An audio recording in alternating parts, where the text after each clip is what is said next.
दैत्य महात्म्यातील एक गोष्ट. मालव मुनी जेव्हा काही अनुष्ठान करत तेव्हा राक्षस वर्ग त्यांना त्रास देत असे. या मंडळीत पातालकेतू हा मुख्य होता. गालव मुनींना काही सूचना काय करावे, शाप द्यावा तर पुण्यक्षय होईल आणि सर्व अनुष्ठाने सोडून द्यावीत तर ते कसे शक्य आहे. त्यांनी कळवळून भगवंतांची प्रार्थना केली आणि तितक्यात आकाशवाणी होत तिथे एक काळा अश्व खाली उतरला.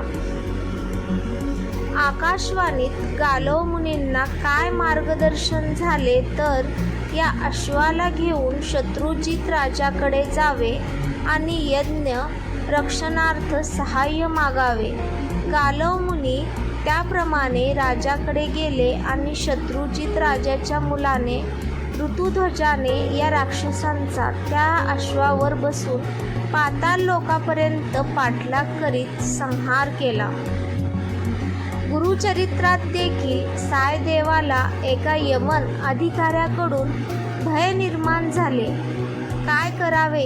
एक लक्षात घेण्यासारखी गोष्ट म्हणजे सर्व कथाभागात त्या विरोधी मनुष्याचा नाश करावा म्हणून कुठेही प्रार्थना नाही किंवा सायदेवाचा प्रयत्नही नाही. ज्यांच्या हृदयी गुरुस्मरण भय केंचे तया दारुण जो अनन्य भावाने भगवंताला शरण जाईल त्याला अनुभव निश्चित आहे.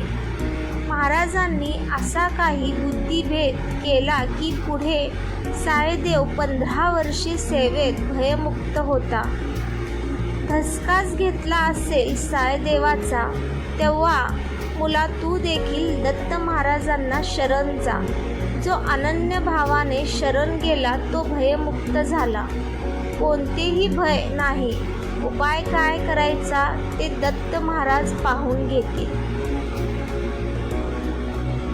आता वल्लभेश ब्राह्मण द्रव्य घेऊन निघाला आणि आडमार्गात त्याला चोरांनी गाठलं. त्याचा वध केला. शेवटच्या क्षणी त्याने आर्ततेने हाक मारली, धाव श्रीपदा धाव. तात्काळ दत्त महाराज प्रकट झाले आणि त्यांनी चोरांचा वध केला.